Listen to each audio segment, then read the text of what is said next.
Hello everybody, welcome back to some Dwarven Forge painting. Today we're going to talk a little bit about interference and its different uses. So we use golden interference paints a lot, mostly for its impactful result on dark surfaces like the Wyverstone or ore that's in the caverns and that kind of thing. But interference refers to a surface effect that almost gives a color shift property to your piece. And so it's transparent, of course, because it's an acrylic, but even more so because it's dependent on the layer that's underneath it. So it will basically change the impact of the shimmery, color shifty effect based on what's underneath it. So we primarily use it on dark surfaces like black because it's very impactful and very easy. This also has interference on it. This is just a transparent piece and it's a lot more subtle. And so this is a decent example of it being on a lighter surface. It's literally a transparent surface, but it's actually a lighter color, of course, than the black. So you can see that it looks like the material itself with a strange effect on it, almost a color shift as you turn it to different angles. Whereas this, you know, it has similar properties, but it's mostly the color of the paint.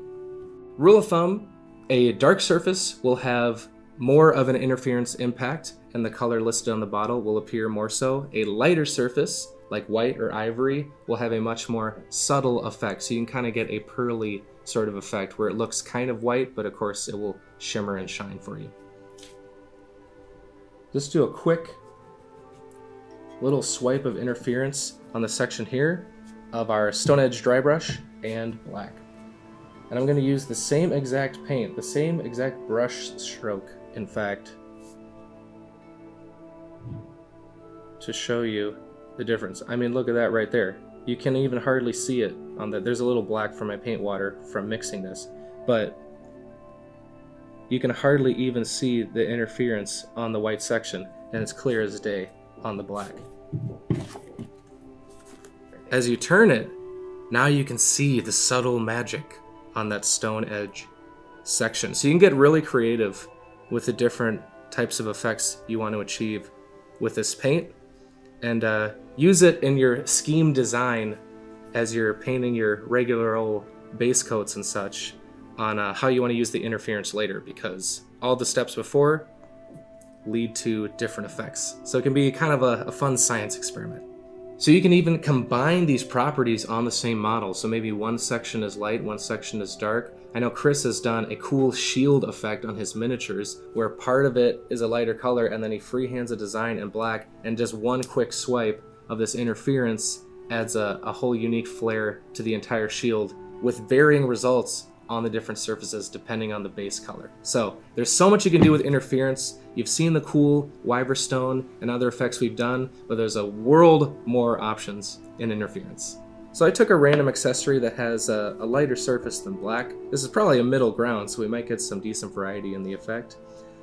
But theoretically, with the right application, this will still look like a pile of bones, but just with a mysterious effect on top of it, as opposed to a big blue or purple thing like the Wyverstone.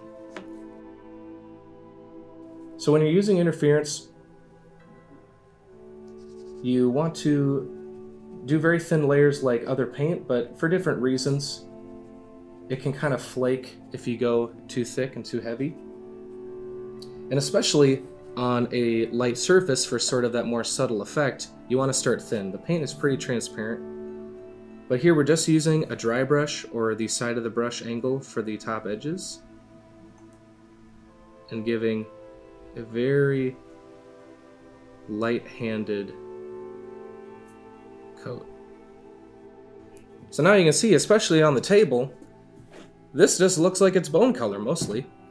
But as you shift and move it around, you get spots of incredible vibrancy in the interference.